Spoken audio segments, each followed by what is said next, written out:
The man accused of kidnapping an 8-year-old Fort Worth girl last month was expected to plead guilty this morning, but instead of pleading guilty to a federal kidnapping charge, as court documents suggested Michael Webb would, he changed his mind. And hours later, a federal grand jury indicted Webb on a kidnapping charge. Fox 4's Macy Jenkins is in Fort Worth now with more. Macy. Good evening, Heather and Steve. Now, Michael Webb has been in federal custody for the last month. Now, earlier today, he was in federal court, but he threw federal prosecutors a surprise when he decided not to enter a plea to the kidnapping charge that he is facing. But in paperwork that his attorney filed just 2 days earlier, it says he's filing a guilty plea to this kidnapping case, and it is signed by Michael Webb. Michael Webb could face 20 years to life in prison if convicted of kidnapping an 8-year-old girl in Fort Worth last month. According to the U.S. Attorney for the Northern District of Texas, Webb showed up to federal court Wednesday morning and decided not to enter a plea. Former federal prosecutor Benson Varghese, who was not affiliated with the case, was in the courtroom. We all went in expecting a plea to happen this morning. He did not appear to be upset, angry, or otherwise emotional. 2 days earlier, Webb's defense attorney filed this factual resume detailing the May 18th kidnapping and signaling Webb's intent to plead guilty to a kidnapping charge. It reads in part, Webb, aged 51, seized, kidnapped, and carried away minor victim 1, an 8-year-old child, while she was walking with her mother.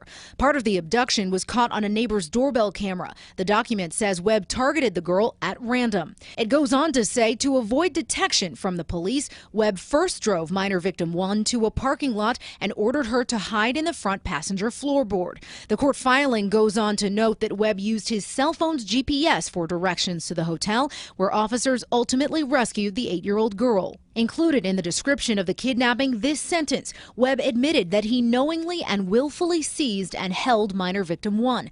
The words "with the intent to assault her" are crossed out and replaced with "and assaulted her."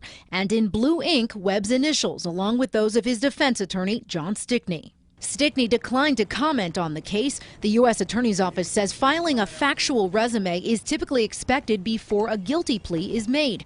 And while Webb's failure to enter a plea Wednesday morning after Monday's filing is unusual, it's not unheard of. Federal prosecutors decided to present the case to a grand jury where Webb was indicted on a kidnapping charge Wednesday afternoon. I spoke to a family member of the 8-year-old off camera who says he's disappointed in Webb's decision, and it's frustrating that Webb has decided to make this situation even more difficult for the family.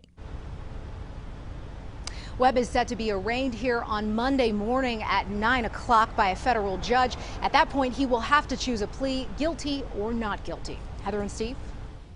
Okay, Macy in Fort Worth, thank you. Meantime, a Forest Hill police sergeant in charge of the unsuccessful hotel room search for that kidnapped 8-year-old girl has been fired. Police Chief Dan Dennis officially says he has indefinitely suspended Sergeant Richardson Wolf. Officers went to the Wood Spring Suites Hotel in Forest Hill on a tip. Police went to Webb's room and left, saying they didn't see anybody else in the room. 4 hours later, Fort Worth police returned to that same hotel room, arrested Webb, and rescued the little girl.